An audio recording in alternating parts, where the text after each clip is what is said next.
Bom, meus irmãos, nós vamos então dar início aqui à nossa aula. Como eu estava falando agora há pouco, vai ser uma aula bem breve, tendo por base que a maior parte dos irmãos não puderam estar presentes hoje. E como a nossa aula era para ser muito prática, no sentido de tomar o material dos estudos que os irmãos prepararam, baseados nos textos, a intenção era que nós gastássemos tempo passando por esses estudos, vendo aqueles pontos fortes, as coisas que precisam, porventura, ser melhoradas. Mas como a maior parte dos irmãos não podem estar presentes hoje e a gente só tem aqui o material do Stephenson, então, antes da gente tratar propriamente dito do material, eu quero aqui só passar por algumas coisas importantes a respeito dessa nossa formação, dessa nossa preparação neste curso de formação de oficiais. Para isso, antes de nós iniciarmos a nossa lição, nós vamos orar, rogar ao Senhor as bênçãos dele, dando graças pela oportunidade de nós estarmos juntos. Senhor, em nome de Jesus Cristo, obrigado pelas tuas misericórdias que se renovaram sobre nós hoje. Bendito seja o Senhor, porque hoje foi um dia que nele o Senhor nos concedeu a graça de ouvirmos a sua voz, meditarmos na sua palavra, de nos reunirmos como família, cantarmos ao Senhor, ler as Escrituras, refletir no seu ensino. Obrigado porque o Senhor nos guardaste durante o dia, tiveste-nos o fôlego de vida, nos ajudaste a temer o seu nome e a amar uns aos outros. Agora, Senhor, tu nos concede a oportunidade de nos reunirmos para crescermos um pouco mais nesta nossa preparação para o serviço do Senhor, servindo a sua igreja sobre a face da terra. E rogamos a sua bênção e o seu favor, para que todas as coisas aqui feitas engrandeçam o seu nome. Eu rogo por aqueles irmãos que não puderam se fazer presentes, para que o Senhor os guarde, para que o Senhor lhes fortaleça na fé, para que o Senhor lhes faça crescer continuamente no caráter cristão e em conformidade contigo. Que o Senhor abençoe esses irmãos que aqui se fazem presentes e que o Senhor nos ilumine o entendimento por meio do seu Santo Espírito. No nome de Jesus. Amém. Meus queridos, nós estamos aí nessa nossa parte do nosso curso falando sobre aptidão para o ensino, né? E agora nós estamos falando sobre aptidão para ensinar a partir de estudos bíblicos. No nosso último encontro, nós falamos sobre aptidão para ensinar na reunião de oração, né? E isso é importante por quê? Porque a aptidão para o homem ensinar não é apenas sobre ensinar na igreja. É verdade que a pregação não é para todos os crentes, e nem todos os homens na igreja serão pregadores na igreja do Senhor Jesus Cristo. Contudo, como nós já vimos diversas vezes nesse nosso curso, Deus ordenou que a tarefa do ensino seja assumida pelos homens. E esse ensino começa dentro dos nossos lares. A nossa casa é uma pequena igreja que nós devemos assumir o pastoreio dessa igreja. Se os nossos lares não forem lugares onde a nossa fé é alimentada, um lugar de uma fé saudável, onde ela é protegida por nós, os pastores desses lares, as nossas igrejas, consequentemente, serão igrejas fracas e doentes. Tem um pastor americano, ele faleceu recentemente, o Wald Bolshan. Ele tem uma frase muito interessante que ele fala assim: mostre-me uma família quebrada, ou seja, uma família onde não há homens e mulheres que liderem segundo os princípios das Escrituras, e eu lhes mostrarei uma igreja doente. Onde há famílias quebradas, ali existe uma igreja fraca, uma igreja doente. E o propósito desse curso, dessa preparação, é justamente fazer com que as nossas famílias sejam saudáveis e então as nossas igrejas sejam fortes. Paulo vai falar sobre isso, né, sobre o oficialato, sobre a necessidade de que o bispo ele seja apto para ensinar. Fala, Felipe, tudo bom, meu irmão? E E em Tito, ele também vai dar a mesma instrução, falando que é indispensável que o bispo seja apegado à palavra fiel, que é segundo a sã doutrina, de modo que tenha poder tanto para exortar pelo reto ensino, como também para convencer aqueles que contradizem. Então, meus irmãos, o nosso encontro de hoje, como eu já disse, ele vai ter uma natureza mais prática. Mas antes de nós passarmos a essa nossa parte prática, eu quero fazer aqui uma breve introdução da nossa reunião, dizendo que as Escrituras, meus irmãos, afirmam que Cristo deu dons a cada um de nós. Ou seja, cada membro do corpo do Senhor Jesus Cristo recebeu um dom para a edificação do próprio corpo. Isso não significa que nós, necessariamente, que nós já tenhamos reconhecido, ou talvez todos os nossos dons, ou que talvez, havendo-os reconhecido, que eles já tenham sido plenamente desenvolvidos e postos a serviço da igreja. Por exemplo, eu já mencionei isso aqui outras vezes. Há pessoas que têm o dom de ensinar e nem sabem, até que comecem a ensinar. Então, eu me lembro que durante os anos que eu estive no campo missionário, diferentes pessoas chegaram para mim e me disseram durante anos que eu tinha o dom para o pastor, para o pastorado. Mas durante anos eu simplesmente não reconhecia esse dom. E eu não achava que aquilo fosse para mim. Então, quando eu finalmente fui convencido desta vocação pelo próprio Espírito de Deus, então eu junto com o pastor Edilson, junto com a minha família, decidi, orientado pelo pastor Edilson, decidi ir estudar para conhecer melhor e poder desenvolver melhor, segundo a vontade de Deus, o ofício do pastoreado, que basicamente diz respeito a alimentar o povo de Deus com a palavra de Deus. Ô Felipe, eu acho que o seu microfone está aberto.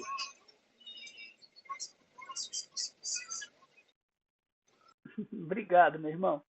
Tava dando uns ruídos aqui, tava parecendo um robô falando aqui com a gente. Então, o que acontece? O Espírito Santo, naquela época, ele despertou o meu coração para pastorear o povo de Deus. E o mesmo, meus queridos, pode acontecer quando o Espírito decide usar ferramentas diferentes dentro do corpo, membros diferentes dentro do corpo, para diversos serviços. Às vezes alguém chega para você, um líder da igreja, e fala assim, olha, meu irmão, eu acredito que você tem aptidão para fazer isso e isso. E às vezes, rapaz, eu não tenho não. Mas a gente só vai descobrir se tem quando a gente se dispõe a fazer isso ou não. Eu estou dizendo isso para que, se alguém, porventura, tenha encontrado muita dificuldade, ou talvez para poder ensinar na sua própria casa, ou de pensar na possibilidade de ensinar na igreja, mas se o coração anseia ser fiel ao Senhor, meus irmãos, não desista. Não despreze os pequenos começos. Eu lembro que o meu primeiro sermão, eu subi no púlpito para poder falar que Davi, ele era, aqui eu vou usar um eufemismo para suavizar o que eu falei, mas que Davi era um ajuntador de estrumes de ovelhas no curral do pai dele. Então, assim, a gente fala muito, os começos, eles podem parecer insignificantes e muitas vezes até embaraçosos, mas a perseverança e o Espírito do Senhor nos ajudam a desenvolver as habilidades que o Senhor nos dá. Eu digo isso por quê? Porque uma coisa é certa, se Deus chama homens para o ensino, então ele vai conferir a cada um de nós tudo aquilo que nós precisamos para ensinar. Não importa onde quer que seja o contexto, se é na nossa casa, se é na igreja, se é num grupo pequeno, se é numa evangelização. O fato é que o Senhor vai nos dar aquilo que nós precisamos. Isso não significa que vai vir sem esforço, não vai vir sem suor, sem treinamento, sem prática. Então, a naturalidade, por exemplo, para poder falar em público, para poder ensinar, ela vem com treinamento. O Stephenson está aqui com a gente. O Stephenson, ele tem regularmente ajudado com o ensino do breve catecismo. As pessoas com quem eu converso, elas dizem que é notório o crescimento do Stephenson. Da primeira vez que ele compartilhou até a última vez. Por quê? Porque você vai criando as mecânicas, você vai criando a naturalidade para poder fazer aquilo, desenvolvendo a habilidade que o Senhor nos concede. Então, a questão pedagógica, ainda que seja assim desejável, ela, no final das contas, ela é menos importante do que uma vida de piedade daquela pessoa que ensina. Para a igreja, meus irmãos, é muito mais útil alguém que tenha menos, talvez, capacidade pedagógica, mas esteja disposto a ensinar a verdade, do que alguém que consegue comunicar com muita facilidade, com uma técnica fantástica, mas que não está disposto a ensinar com fidelidade na igreja do Senhor Jesus. Então, essa reflexão para nós pensarmos que os dons eclesiásticos, eles são diferentes, por exemplo, dos dons naturais, aqueles que nós nascemos com eles. Por exemplo, uma mulher, ela não pode nunca dizer que ela não tem o dom para a maternidade. Não pode. Ela foi criada para ser mãe. Um homem não pode dizer que não tem o dom para ser marido. Ainda que, sim, alguns são chamados para o celibato, ainda assim, a sua própria Constituição diz que ele foi criado para ser marido e para ser líder. Então, uma vez que a pessoa, um homem tem um filho, uma esposa tem um filho, eles não podem dizer que não tem um dom para ser pai ou para ser mãe. Eles têm. A questão é se eles vão desenvolver isso para serem bons pais e boas mães ou se não.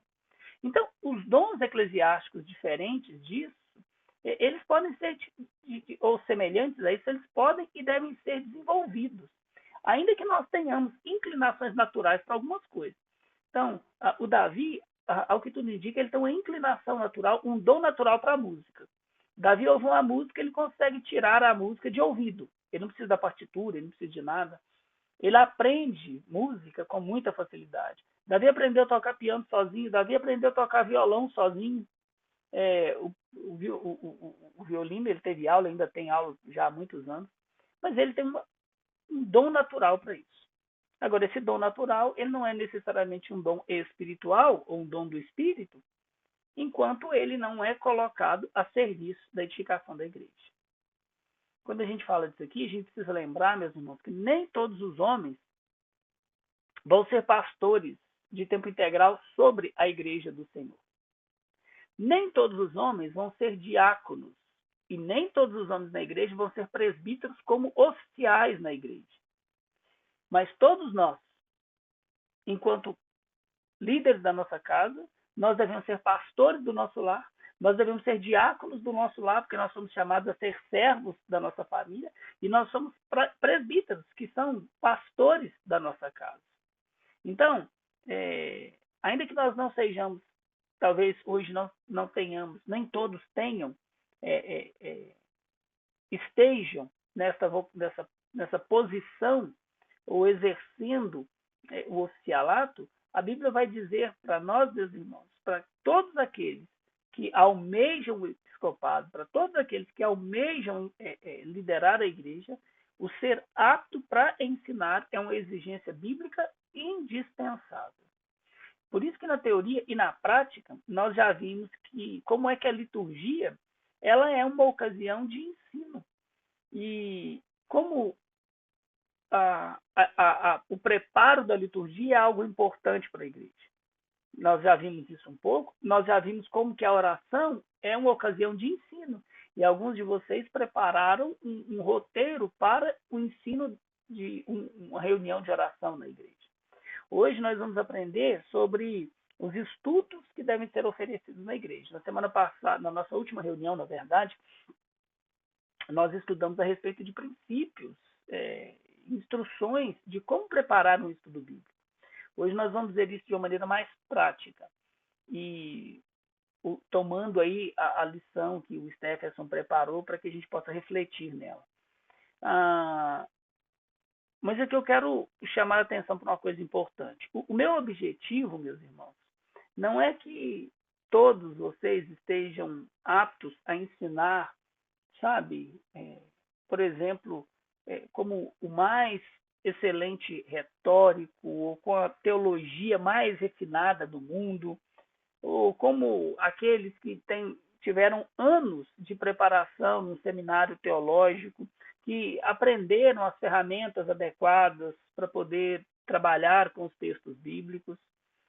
Não, o propósito dessa lição não é que vocês consigam fazer isso dessa forma, pelo menos não no princípio.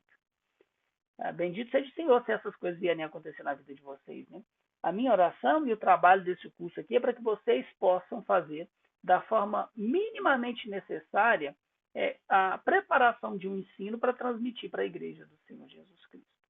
Então, dito isso, deixa eu falar um pouco sobre a atividade aqui que eu passei na semana passada.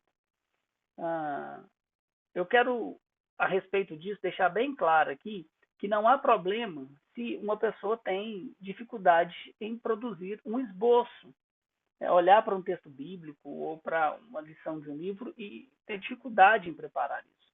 Na verdade, isso é mais esperado do que se não houver dificuldade nenhuma. O objetivo nosso aqui hoje é mostrar que não há muito mistério para poder ensinar a palavra de Deus para o povo do Senhor. O negócio aqui para a gente, tudo é muito difícil até ficar fácil. Essa é uma frase que eu falo sempre para os meus filhos. Aqui todos dirigem, mas dirigir no começo era muito difícil. Hoje, para dirigir, a gente faz isso no automático. Então, tudo é muito difícil até ficar fácil. E o que é extremamente difícil nas primeiras vezes vai se tornando menos difícil com a prática, até que a gente aprenda os traquejos, a gente aprenda a fazer os filtros necessários e consiga fazer aquilo com a maior facilidade. Talvez os outros irmãos que estão aqui, ao preparar a lição, tenham enfrentado dificuldade para preparar um esboço, talvez tenha sido o primeiro esboço que prepararam. Mas eu tenho certeza que a perseverança, continuação em fazer essas coisas, vai fazer com que isso vá melhorando vez após vez após vez. Tranquilo? A intenção era fazer o quê? Era que cada um pudesse falar ali brevemente a respeito do esboço que conseguiu extrair dos textos que haviam preparado. Então, e aí depois eu ia dar um retorno, um feedback para cada um deles, e os outros irmãos também poderiam dar opiniões, e aí, se necessário, fazer algumas correções para aproveitamento futuro. Ô Stefferson, você está com o seu estudo aberto aí?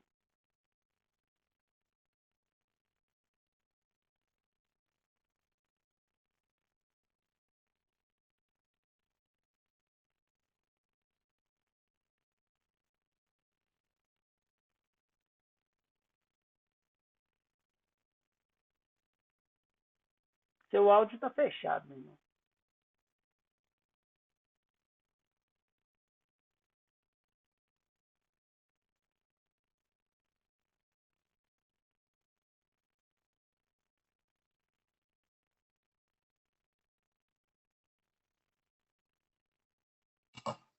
Tá aberto. Não, beleza. Então, eu vou pedir para você, Stefferson, compartilhar um pouco do que você fez aí para a gente, tá bom? Antes, eu só quero aqui dar uma recapitulada de que eu passei para todos os irmãos, vocês se lembram, lá um formulário, né? Que ajudaria vocês na preparação desse esboço. Então, nesse formulário, a primeira coisa que era necessária era identificar a passagem bíblica, destacar ali o tema central e quais seriam os tópicos de ensino que você ia tirar de dentro daquele bloco ali. Ou seja, qual era a estrutura que você encontrou dentro daquele bloco ali. Era para poder dar um título central para a sua exposição e subtítulos para os tópicos que foram estabelecidos, fazendo uma breve explicação de cada um dos tópicos ali, do texto, dos versículos que fossem usados. E no final era para poder também fazer pequenas aplicações para cada bloco E no final, criada uma introdução e também uma conclusão para o ensino. Então, Steph, eu queria te pedir para você fazer isso aí, para que você pudesse compartilhar conosco aquilo que você preparou aí, por favor. Sim, a passagem bíblica eu tirei lá de Mateus, capítulo 6, versículo 9. No tema central, peguei o ensinamento de Jesus Cristo para os seus discípulos, que a oração deve ser centrada na glória de Deus, e também um texto que fala da dependência diária que devemos ter com Deus, e também a evidência de um coração transformado. Então, é um tema que centraliza nesses 3 pontos central da mensagem. Uma oração que é ensinada por Jesus Cristo para fazermos para a glória de Deus, a dependência diária, que é ensinada na oração, a evidência de um coração transformado. E nos tópicos da passagem, pega o início da oração do Pai Nosso, que Deus é o nosso Pai e o relacionamento na oração, a prioridade que devemos ter na glória de Deus, o reino e a vontade de Deus sobre a vida, o perdão, a luta contra o pecado, a soberania de Deus. Então, foi tirado aqui tópicos em cima dessa oração ensinada do Pai Nosso. Então, é uma oração que a gente, o ensinamento de Jesus Cristo, que a gente consegue tirar vários ensinos em cima dela, desde a glória de Deus, desde a nossa luta contra o pecado, até que a gente chega no último tópico e vamos falar da soberania de Deus que nos dá sustento diante de tudo isso. Nos subtítulos dos tópicos, ore ao Pai verdadeiro, o Pai que nos chamou, que nos adotou, lembrando que Ele é o nosso Pai eterno, que buscamos esse relacionamento.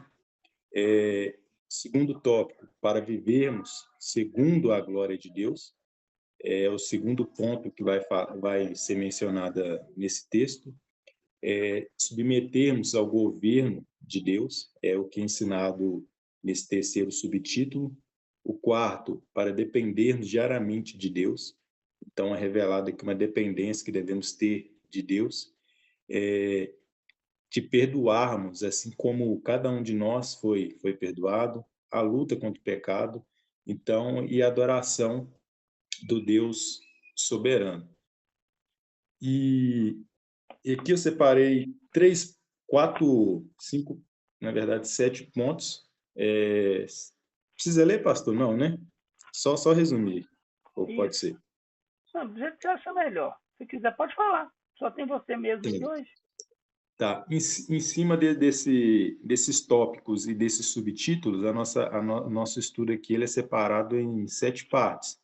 Que o primeiro ponto, quando vamos falar dessa oração ao Deus Supremo, que é o nosso Pai, primeiro ponto, vamos falar desse relacionamento que devemos ter na oração, como Jesus Cristo nos ensinou. Não estamos orando a qualquer pessoa, estamos adorando aquele que nos chamou para ser filhos.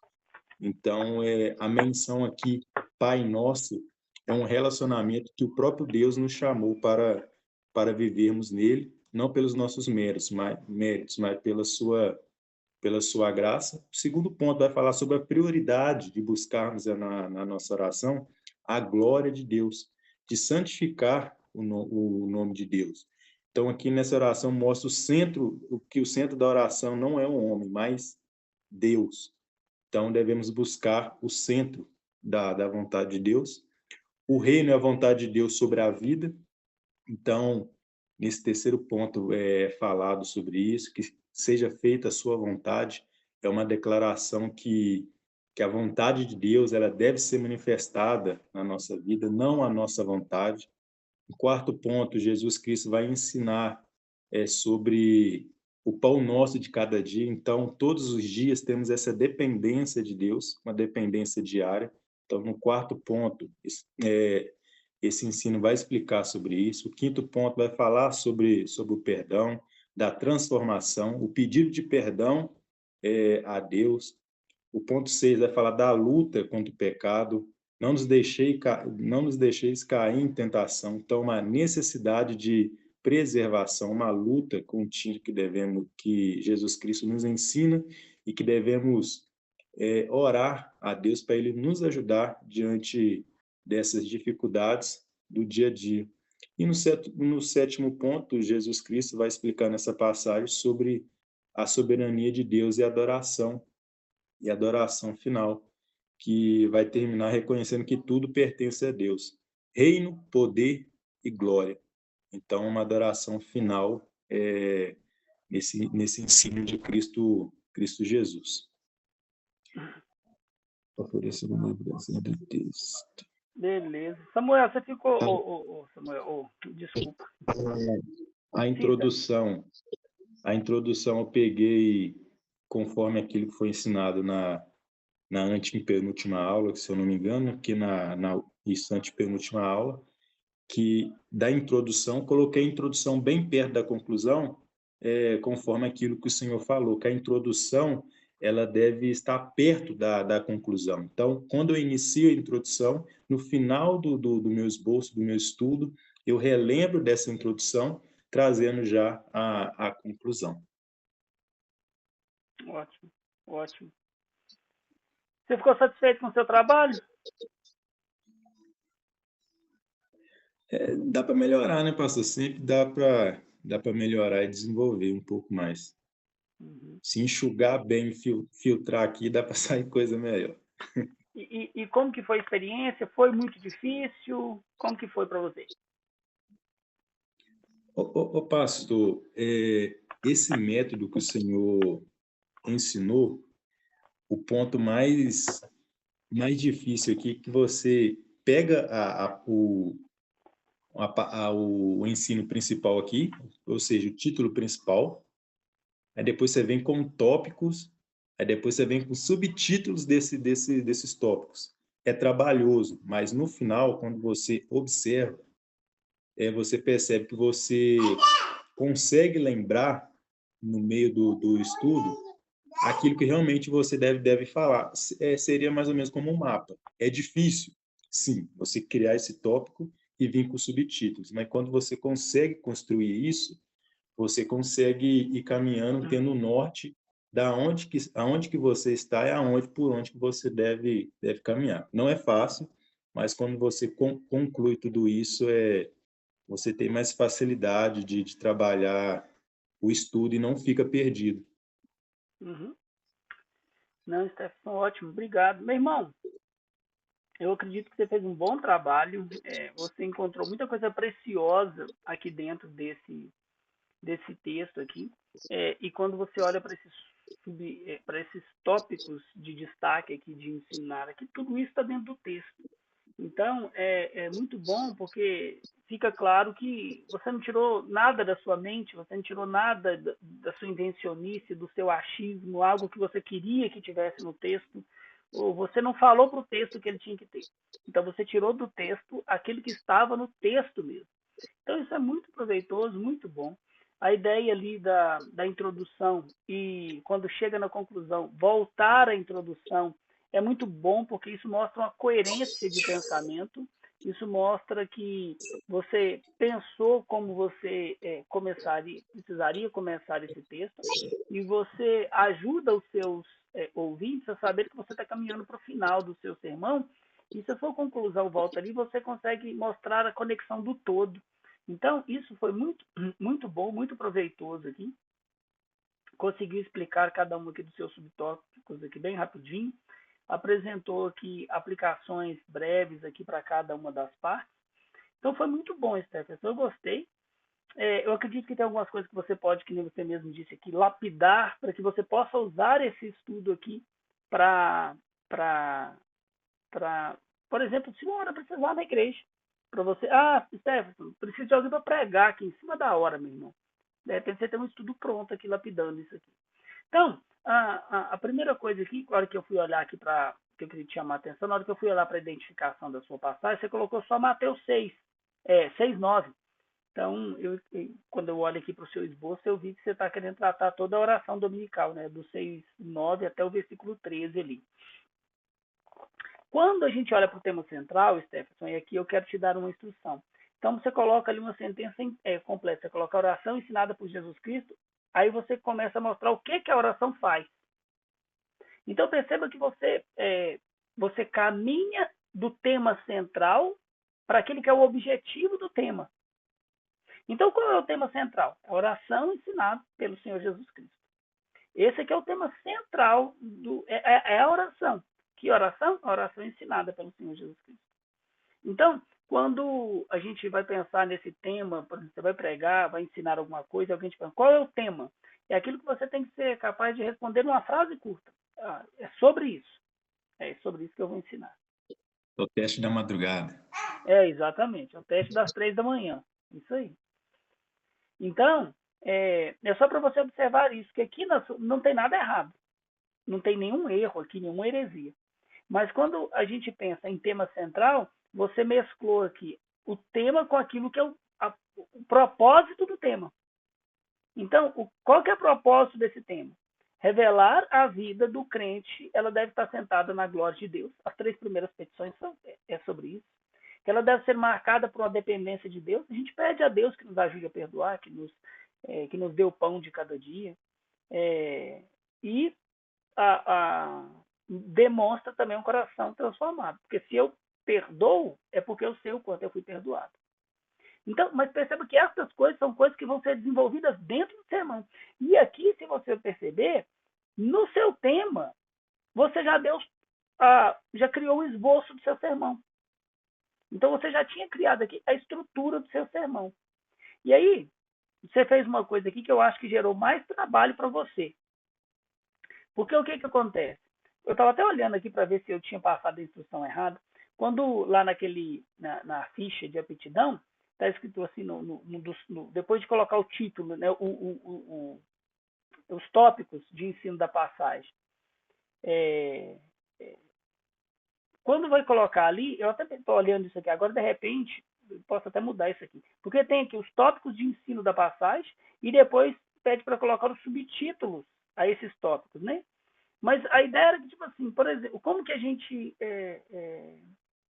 pensaria aqui nos tópicos? Os tópicos são aquelas coisas que normalmente a gente pensa como as divisões principais dentro do nosso esboço. E aí você encontrou ali 7 tópicos, né? Você dividiu o seu sermão ali em 7 pontos, por assim dizer. Uma coisa que a gente tem que tomar cuidado, e essa foi uma luta muito grande minha, é que quando a gente vai trabalhar, se a gente pega um sermão com muitos pontos, as pessoas cansam de ouvir a gente. Se você começar um sermão, falar assim, meus irmãos, nós vamos estudar aqui na oração do Pai Nosso, e nós estamos aqui 7 pontos para a gente refletir essa noite. O pessoal já vai, ai meu Deus. Então a gente tem que tomar cuidado com essas coisas. Eu procuro, como um bom presbiteriano, manter os meus sermões ali. É importante que a gente aprenda a ouvir o texto. A gente não tem que obrigar o texto a se dividir do jeito que a gente quer. E todos esses pontos estão aqui dentro. Mas você conseguiria dividir o seu sermão e fazer com que essas coisas aqui fossem os assuntos que você abordaria dentro de cada um dos tópicos. Então, por exemplo, uma forma assim que a gente, normalmente os estudiosos olham para esse sermão aqui, uma estrutura que divide os tópicos ali. Por exemplo, quando a gente olha para isso aqui, a gente vai ver qual é o fundamento da oração. Qual que é o fundamento da oração quando a gente olha para Jesus Cristo ali? É o fato de Deus ser o nosso Pai. Então, esse poderia ser o primeiro tópico. O fundamento da oração. A nossa filiação, ou a nossa relação com o Pai. Entende? E aí você poderia tratar ali, colocar alguns desses tópicos, por exemplo, como você colocou aqui, ó, a gente poderia destacar, isso aqui seria um ensino já dentro. Deus como Pai e o relacionamento na oração. Então, aí você pensaria, talvez, o que você colocou aqui, ore ao Pai verdadeiro. Interessante isso aqui, porque isso aqui já seria um ensino disso. Mas então a gente pensaria, por que eu posso orar ao Pai? Porque essa relação com Ele é o fundamento. Uma outra coisa, por exemplo, uma coisa que é muito importante, que quando a gente olha para as 3 primeiras petições, elas dizem respeito à glória de quem? De Deus. E aí a gente vai ver que então as 3 primeiras petições dizem respeito à nossa relação com Deus. E depois, quando a gente olha para as 3 últimas petições, elas dizem respeito à nossa relação uns com os outros. Então você percebe que aqui você tem uma estrutura muito natural dentro do texto. Ela estabelece o fundamento da nossa comunidade pela qual a gente ora. Ela mostra a prioridade da nossa oração, que é a glória de Deus. E então a glória de Deus nos permite buscar essas coisas que nós precisamos para a nossa vida comum, para o nosso relacionamento. E ela vai terminar lá falando com uma doxologia, né? uma oração de adoração ao Senhor. O texto nosso vai dizer, porque teu é o reino, o poder e a glória para sempre. Amém. Mas assim, o trabalho ficou muito bom, Stefan, gostei muito. Assim, a única instrução mais precisa que eu te dou aqui é de realmente pensar nessa questão de uma estrutura que seja mais fluida. Porque, que nem eu te falei, se você termina de pregar esse sermão do jeito que você preparou o seu esboço, e depois você pede para os seus irmãos lembrar, para os seus ouvintes lembrar dos pontos, eles provavelmente não vão conseguir lembrar dos pontos. Então, se você reduz os pontos, e aqui é muito importante isso, você tentar pegar um título, por exemplo, qual que seria o título ou o tema lá? A oração do Senhor Jesus, ou a oração que nos ensinou o Senhor Jesus. Pronto, esse é o título. Então, qual que seria o primeiro subtópico? A base da nossa oração. O segundo, esse seria o primeiro subtópico ali, né? O primeiro ponto. Qual que seria o segundo? A oração é para a glória de Deus. A oração, vamos pensar assim, a oração que nos ensinou o Senhor Jesus. Aí o primeiro ponto, o fundamento da oração do Senhor Jesus. O segundo ponto, a glória do Senhor na oração do Senhor Jesus. Terceiro, as nossas necessidades na oração do Senhor Jesus. E aí você termina com a doxologia, que poderia ser a sua conclusão. Então você consegue perceber que você conecta, você usa o seu tema central e baseado nesse tema você faz os seus subtópicos de maneira que as pessoas conseguem lembrar facilmente daquilo que você ensinou. Então é só isso, é só pensar em termos de estrutura. Mas o conteúdo ficou muito bom. Mas bom saber que eu trabalho, viu? Se eu souber desse caminho mais fácil. Mas, pois é o que eu tô falando. O que eu vi ali dar subtítulos ao tópico. Eu falei, rapaz. Aí eu fui, é muito tópico que eu separei aqui. Eu falei, vamos lá, né? Mas bom saber, mas bom saber. Porque quando coloca ali, então, eu que não deixei muito claro, porque quando coloca ali tópicos de ensino, não é necessariamente para colocar um título ali, mas ele era para colocar a quantidade de tópicos que ia ter no seu ensino. Ou seja, quantas divisões vão ter no seu sermão? Vai ter 2, 3, 7. Aí embaixo você colocaria ali os títulos de cada um desses tópicos. Mas é sempre bom pensar nisso. Quanto menos, porque você tem que pensar no seu ouvinte. Quanto menos é mais. Quando você pensa em estrutura e você usa coisas curtas, menos tópicos, subtítulos curtos, você facilita para os seus ouvintes lembrar do seu sermão depois. Tranquilo? Johnny, você gostaria de comentar alguma coisa aqui do estudo do Stephenson? O pastor, eu achei o tema dele bem interessante, né? Ele conseguiu ali dentro da oração tirar vários ensinos, né? Em relação à glória de Deus, o reino, né? A dependência nossa com Deus, em relação ali a perdoar os pecados. Então eu vi que ele conseguiu ali, né? Estratificar toda ali a parte da oração, né? Dividir bem os tópicos. Eu acho que foi muito bom. Eu também gostei. Parabéns, Stephenson. Por um primeiro trabalho, ficou muito bom mesmo, tá bom?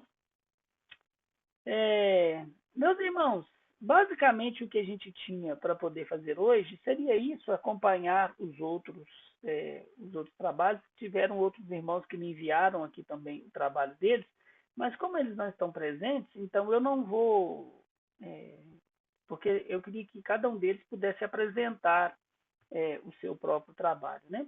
Tendo por base que eles não estão aqui, então a gente vai deixar para uma outra ocasião. A gente vai encerrar a nossa lição por aqui hoje, tá bom? Na próxima lição, se Deus assim nos permitir, nós vamos começar a falar sobre a nossa confessionalidade. Por que ser um crente confessional é importante? Ser um crente reformado é ser um crente que tem uma confissão de fé. E aqui deixa eu perguntar, vocês dois têm aquele livrinho... Ô Johnny, você tem o livro... aquele livrinho amarelo da nossa confissão de fé? Tem sim, tem. Você também tem, Sérgio? Tem, beleza, ótimo. Porque o que acontece? Na próxima lição, não. Porque na próxima lição nós vamos falar a respeito da importância da confessionalidade. Mas depois, nas lições seguintes, nós vamos tratar sobre os nossos símbolos de fé, nós vamos falar da confissão de fé, do breve catecismo, nós vamos passar pelo nosso... Não por todo ele, a gente não tem tempo suficiente para isso, mas a gente vai passar pela nossa confissão de fé, nós vamos ter uma aula para poder passar por ela ali, esclarecer dúvidas que porventura vocês tenham, e aí eu vou comentar algumas coisas que eu julgo muito importante saber dentro da confissão de fé de Westminster. Numa outra aula nós vamos falar também a respeito da constituição da igreja, para a gente entender o manual da igreja presbiteriana. Para aqueles que querem ser oficiais na igreja, é fundamental que vocês tenham pelo menos uma noção de que a gente tem um manual e que para resolver problemas dentro da igreja, muitas vezes a gente precisa recorrer a esse manual, porque tem instrução dele ali para a gente. A gente vai falar também do código de disciplina que está dentro do nosso manual e depois a gente vai falar do princípio de liturgia que está dentro do nosso manual e aí a gente termina o nosso curso. Então, nós temos, se Deus assim permitir, mais 5 reuniões para nós terminarmos esse nosso curso de formação de oficiais. Amém? Meus irmãos, por hora é só isso. Então, alguém gostaria de perguntar alguma coisa, comentar alguma coisa? Não, tá ok. Não, então tá bom. Nesse caso, vamos orar, vamos encerrar esse tempo. Vou pedir o Stefan, nosso irmão, para poder fazer uma oração, dando graças ao Senhor e pedindo ele a bênção dele para esse final de noite para a gente. Pai eterno, te agradecemos por essa oportunidade de ouvirmos uns aos outros, de aprender, ó Pai, com esse recurso, essa ferramenta que o Senhor nos proporcionou, ó Pai. Que possamos, ó Pai, a cada dia usar todos esses recursos para a glória do Senhor. E também agradeço, ó Pai, pela vida do pastor Emerson, que se dedicou, se preparou para nos ensinar, para nos capacitar, para direcionar os homens da igreja e sua igreja para glorificar ao Senhor. Pai, muito obrigado e que o Senhor continue a ajudá-lo com sua graça e sua misericórdia, sua perseverança, Pai, que a cada dia ele possa ter, Pai, ânimo no Senhor para continuar, ó Pai, instruir a sua igreja, principalmente os homens, ó Pai, para liderarmos, ó Pai, e sermos, sim, uma igreja verdadeira e que dá frutos, ó Pai, frutos que permaneçam, ó Pai, para crescimento e expansão do seu reino. Eu oro pela vida do meu irmão Johnny, ó Pai, que mesmo pela distância se fez presente, que o Senhor possa capacitá-lo, ó Pai, que cada estudo ele possa crescer na graça e no conhecimento do Senhor para instruir e capacitar sua família. Pai, muito obrigado por esse tempo que o Senhor nos proporcionou. Louvamos e agradecemos o teu santo nome, ó Pai, e entregamos, ó Pai, o resto de tempo que o Senhor nos proporcionou até repousarmos, ó Pai, e descansarmos, que é mais outro privilégio que o Senhor nos deixou. Muito obrigado, ó Pai. Assim eu oro em nome do seu Filho Cristo Jesus. Amém. Amém. Amém. Meus